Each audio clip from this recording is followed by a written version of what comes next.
In this video, I'm going to be showing you the best lock builds for NBA 2K24. Both these builds are going to be built for Rec or ProAm. They both have different kind of play styles, so this should cover both play styles that most players will play. One will be more like a perimeter lock, and then one is my favorite lock, which I feel is like more of an all-around lock. So what that will get into this, you're going to select small forward, 6'7" for the first lock, 187 pounds, and you're going to be 7'4" wingspan. For your attributes, we're going to start with your physicals. You're going to have a 99 stamina, a 70 vertical, a 71 strength, a 77 acceleration, and an 86 speed. So good physicals here. We'll start here so we can get all the badges that we need as we go along. But 86 speed, you're going to be one of the more faster locks in Pro-Am or Rec. 71 strength, you'll see what kind of badges we get with that. So we'll go to finishing first. We're going to need a 71 close shot. We're going to need a 75 driving layup, 75 driving dunk, and a 65 stand dunk. So your finishing isn't the most high attributes that you've seen, but all of these are doable to, if you get put in these positions, to finish the shot. So 71 close shot, you're going to get fast twitch bronze. So if you do get under the rim, it's going to help you go up. 75 driving layup, you do get some good badges here. You get gold giant slayer. 75 driving dunk, I think is about right around what you want. I do think you get the Giannis dunk package with this, and then the 65 stand dunk. And I think you get all the good enough dunk packages and layup packages to actually finish. Really with the lock, you know, hopefully you're running transition. If you have to cut, you can still do your stand dunks, your close shots, things like that. So I think this finishing is good enough for what the rest of the build is going to look like. So we're going to go to the shooting now. We're going to go with a 79 three-pointer. We're not going to touch mid-range, and we're going to put our free throw to a 74. So your three, you could do with a 78 if you wanted to add attributes somewhere else. 79 gets us the silver blinders, which in the corner can help from the contest, depending on what corner you sit in Rec or Pro-Am. I think this is one of the better shooting attributes that you can have on lock. Of course, like I said, you're right in the range between what most people are going to have at lock, which is 76 to 78, 79. So you do have that 1 point higher, which probably will help you get a little bit better shots off in the corners with the silver blinders. And for your playmaking, we're going to go with the 74 pass accuracy. And that's really all we're going to touch with the playmaking. Really, it's just to get the bronze touch passer. It just helps you have faster passes. Not too much. This lock build isn't going to really be able to dribble at all, as you can tell. So this is really more of a catch in the corner, reset your point guard, and play defense to kind of lock. And then for the best part, your defense, we're going to go perimeter to a 94. We're going to go your steal to a 99. We're going to do your interior to a 67. And we're going to do your defensive rebound to 49. Offensive rebound to 26. And then that will complete the build. So your perimeter is 94, steals a 99, interior's a defense to 67. So with this setup, you do get the Hall of Fame glove, Hall of Fame right stick ripper, Hall of Fame interceptor. You could go down if you want to use just right stick ripper more, and then you have a lot of attribute points. As you can see, just this one attribute makes a slot go from a 99 to a 96. So if you just don't want the Hall of Fame glove, you can go put these attributes everywhere else, but we all know that, you know, being able to rip the point guards right now is pretty good. So we're going to keep the Hall of Fame glove. The reason why you want 94 perimeter is you do get a lot of the good Hall of Fame badges, mainly Hall of Fame Challenger. But 93 you could get away with, and again, you can add those in other places. It does raise you 1 overall, but again, if you lower this and you keep it here, you do have a lot to work with. With interior, you don't necessarily have to put it in. I've just wanted to put interior just in case you have to go defend a big or the point guard. You're playing against a bigger point guard who's going to take you to the paint. And I think this is just going to give you every opportunity to actually, you know, get a stop. The block and rebounding had to kind of be put in as extra points. But overall, this is more of the perimeter lock to be able to also defend the inside a little bit. You can't really dribble, but you're going to be able to play defense really well. You have that 99 steal. If you drop it, like I said, you can change this build completely.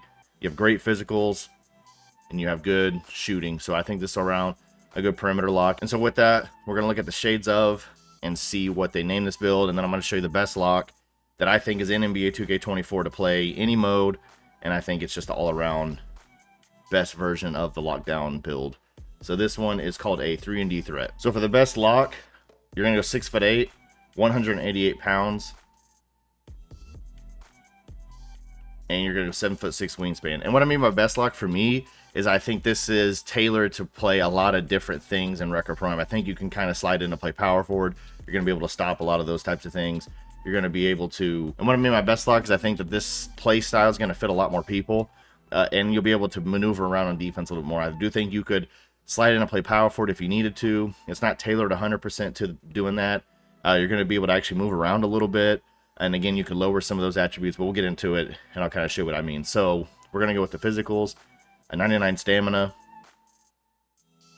74 vertical, a 71 strength,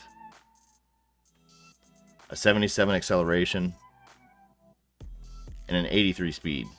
So a little slower than the last one, but you'll see kind of why when we get into some of the things. You have higher acceleration, you have 71 strength, really for the immovable enforcer, high vertical, good stamina. So with our finishing, we're going to go 71 close shot, you can go 70 driving layup, a 76 driving dunk, and then you're going to have a 60 standing dunk and no post control. So your finishing is a little down from the last build. You're an inch taller, but with your driving dunk, you do get good dunk packages. I think all of these are good enough to finish most of the situations you're going to be put in with this lock. But the reason why we had to lower this down is because unlike the last lock, this one is going to have some playmaking added into it. So you actually be able to get the ball, dribble a little bit, attack the defense, and not just kind of, reset the point guard and not be able to move around at all. So we'll go to the shooting. You're going to have a 78 three-pointer, and you're going to have a 76 free throw. So it's one down three-pointer from the last one. All you lose is that silver blinders. You're going to be able to hit shots with a 78. Definitely just learn your jump shot. But the highlight of this build, which is playmaking, which we'll look at now, you're going to have a 74 pass accuracy. You're going to have a 57 ball handle and a 62 speed with the ball. So a lot of you might think, oh, that's not like ridiculously high or anything like that. But there's a huge difference between the 62 speed and what we had in the last lock. And you're definitely going to be able to feel it whenever you play. If you have a lane or you're in transition or you're trying to run the fast break and they throw it up the court to you, you're actually going to be able to get the ball, put the ball on the floor, attack the rim a little bit better than the last lock. And then for defense, we're going to go 96 steal. So we did lower it to that threshold that I talked about, and you're going to gain a lot of points. 94 perimeter. So I kept the Hall of Fame Challenger, but you could drop that if you don't want that. We're going to go a 79 block. And then that will finish the build. You'll have a 66 interior. So the 66 interior is going to give us into the range to get the bronze anchor. It also ties into steel. And the 79 block gives us pogo stick bronze. It gives us bronze anchor. We do get silver chase down. So if you wanted your chase down to be higher, you would have to add a lot more block in. But I think silver chase down is definitely good enough. You're 6'8". And really with this build, like I said, it's the fact that you'll be able to actually have some playmaking. You're taller, and we were able to add in block into this build thanks to not having the 99 steal, but you'll still be able to pluck the ball from defenders really well. I do think that this is the best lock build. The last lock build is a little more tailored to just players who want to just catch the ball, shoot, and play absolutely terrific defense. And this one's more tailored towards maybe like a hybrid defender where you could play the power forward position, you could play lock, you could guard ball, you could kind of be a secondary, not a full secondary ball handler, but be able to attack out of the corner. And so with that, we'll look at the shades of.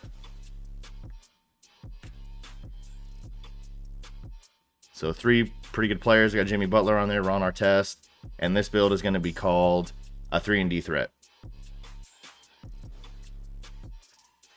And that'll be it for this video. If you want to play NBA 2K24 with myself or have access to some of these great builds early, join my Discord. It's in the description below. If you like this video, consider subscribing, and I'll see you in the next one.